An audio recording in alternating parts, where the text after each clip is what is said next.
তো দর্শক, আজকে এমন একটা লোকের কাছে আইছি, হালুয়াঘাট দুরাইল বাজার, মানে তার সুরে সুরে কবি, না বললেই নয়। ভিডিওটা দেখে যান, চলেন আজকে তার কাছে যাচ্ছি। আসসালামু আলাইকুম। ওয়ালাইকুম সালাম। কেমন আছেন ভাই? জি ভাই, ভালো আছি। ভালো আছেন? আলহামদুলিল্লাহ। মনটা খুব ফ্রেশ, হ ভাই। হাসি দেখে অনুভব করতে পারলাম। হ্যাঁ? যাই হোক, যারা হাসি খুশি থাকে আলহামদুলিল্লাহ খুব ভালোবাসি। তো আপনি প্রত্যেকে আছেন কিছু স্যার? আমি আইছি হালুয়াঘাট থেকে। ও আচ্ছা, ঠিক আছে।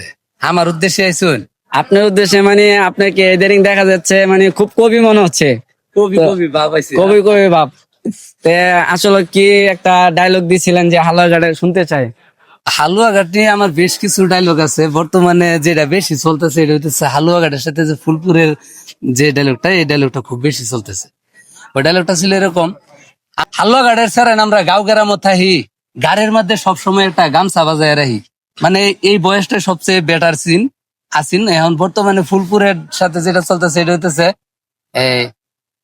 আমি হালুয়াঘাটের সেরা, তুমি ফুলপুরের সেরি, সৈন্যের চাক্কাটা আর এলবা যদি করো দেরি।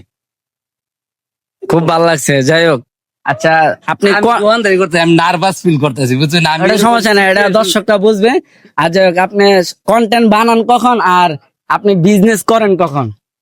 কন্টেন্ট মূলত আমি সকাল থেকে যে সময়টা পাই দুপুর পর্যন্ত, এই সময়টা মধ্যে কন্টেন্ট তৈরি করি। আর দুপুরের পর থেকে 2টা, 2:30 বা 3টার থেকে আমি দোকান শুরু করি। আচ্ছা, আপনার দোকানের লোকেশনটা জানা দেন দর্শককে। আমার দোকানের লোকেশন হচ্ছে এটা দুরাইল নতুন বাজার।